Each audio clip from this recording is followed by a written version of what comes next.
حضرت علی رضی اللہ عنہ فرماتے ہیں کہ نبی کریم صلی اللہ علیہ وآلہ وسلم نے مجھے کچھ کلمات جو ہیں وہ پڑھنے جو ہیں وہ سکھائے، اور مجھے کہا اگر تمہیں کوئی غم ہو یا سختی ہو، پریشانی کی کیفیت ہو، تو ان کلمات کو پڑھ لینا، اللہ تعالیٰ آسان فرما دیں گے۔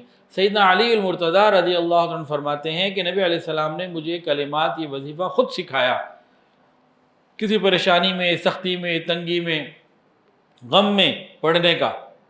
وہ کیا ہے؟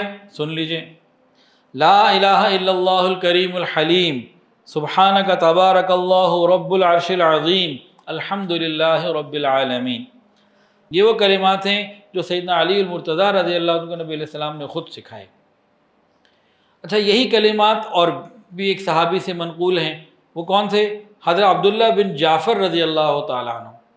حضرت عبداللہ بن جعفر رضی اللہ عنہ انہی کلمات کے حوالے سے لا الہ الا اللہ الکریم الحلیم، سبحانہ تبارک اللہ رب العرش العظیم، الحمد للہ رب العالمین، ان کلمات کے بارے میں حضرت عبداللہ بن جابر کیا کرتے تھے؟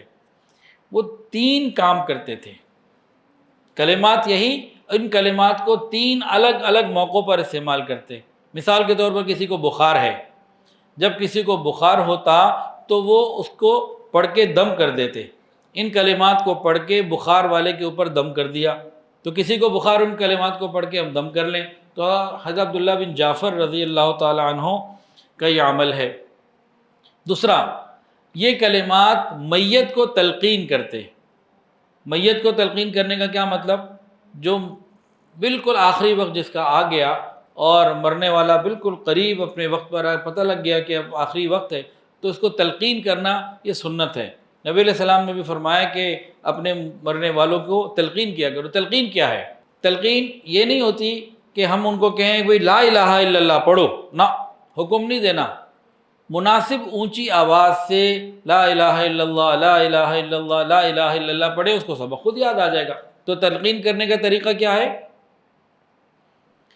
کہ جس کا وقت قریب ہو آخری، اس کے سامنے مناسب اونچی آواز سے لا الہ الا اللہ پڑھنا، یا پھر یہ کلمات لا الہ الا اللہ الکریم الحلیم، سبحانہ تبارک اللہ رب العرش العظیم، الحمد للہ رب العالمین۔ تو ایک بتایا بخار والے کے اوپر پڑھتے، مریض کے اوپر، دوسرا مرنے والے کے اوپر، اور تیسرا فرمایا کہ جب بچی کی شادی ہونے لگتی اس کو بھی یہ سکھاتے کہ بیٹے یہ پڑھتے رہا کرو، نئی زندگی شروع ہو رہی ہے، نئے لوگ ہیں، نیا ماحول ہے، نیا خاندان ہے، تو سسرال میں پریشانیاں، تکلیفیں، غم، حالات آئی جاتے ہیں، تو ہر بچی کو سکھاتے کہ تم اپنے گھر جا رہی ہو، تو اگر ہر بچی اپنے گھر میں، اپنے سسرال میں یہ پڑھے، تو عبداللہ بن جعفر رضی اللہ عنہ اپنی بچیوں کو یہ سکھایا کرتے تھے۔ یعنی سسرال کے اندر اگر کوئی تکلیف، غم، پریشانی، حالات، آزمائش آ جاتی ہے اللہ کی طرف سے، کوئی ان حالات میں گرفتار ہے بچی اپنے سسرال میں، تو پھر وہ ان کلمات کو پڑھے۔ کون سے کلمات؟